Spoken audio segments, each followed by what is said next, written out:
Kamusta po sa lahat ng ating mga minamahal na pastor at youth leaders? Welcome po! Ngayon, pag-uusapan natin ang isang, napakahalagang bagong direksyon para sa ating youth ministry. Ito ay isang pagbabalik loob, kumbaga, sa isang modelong nakasentro sa paglilingkod, yung biblical model talaga ng isang servant leader.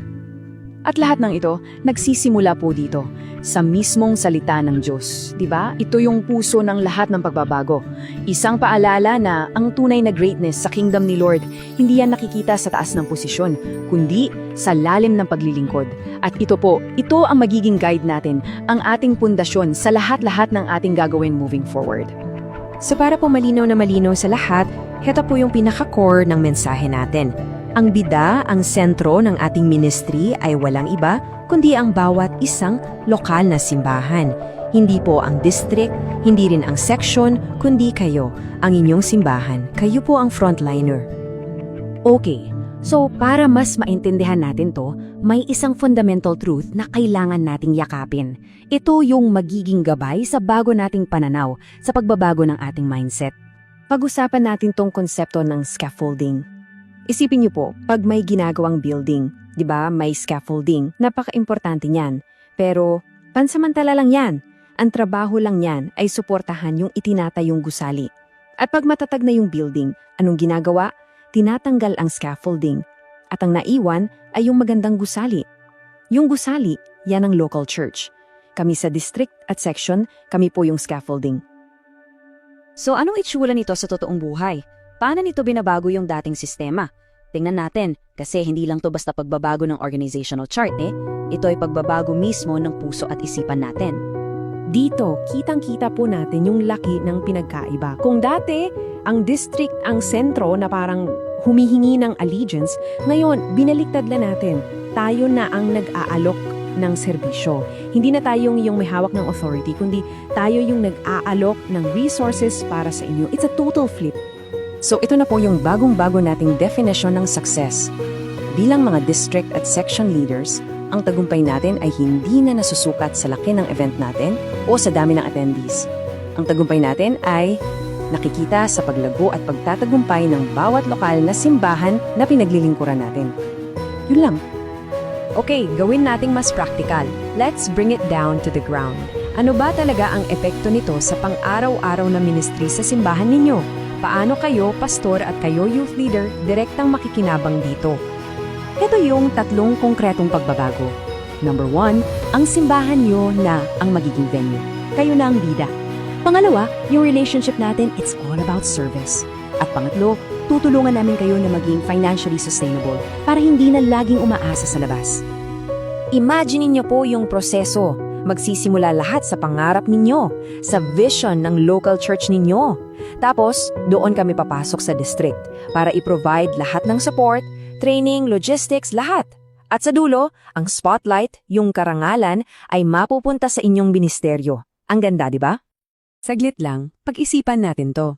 Ano kayang pakiramdam kung sa bawat tawag, sa bawat meeting, ang unang tanong sa inyo ay hindi, anong report nyo? Kundi, Pastor, paano po kami makakatulong sa inyo?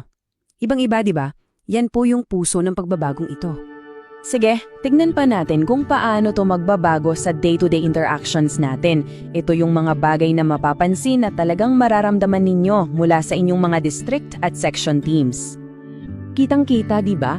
Mula sa pag-uutos ng programa, ngayon, nag-aalok na lang kami ng resources. Mula sa kami ang bida sa events, ngayon, taga-facilitate na lang kami ng events ninyo. At ito yung pinakamalaki, hindi na kami governing body. Isipin nyo kami bilang inyong on-call support team. Anytime, tawag lang. So para sa ating mga district leaders na nakikinig, ang pinakamahalaga niyong relasyon ngayon ay hindi na yung pataas, kundi yung pababa sa bawat youth pastor sa inyong area. Kayo na ang kanilang consultant, ang kanilang mentor, yung laging nangangamusta at handang tumulong.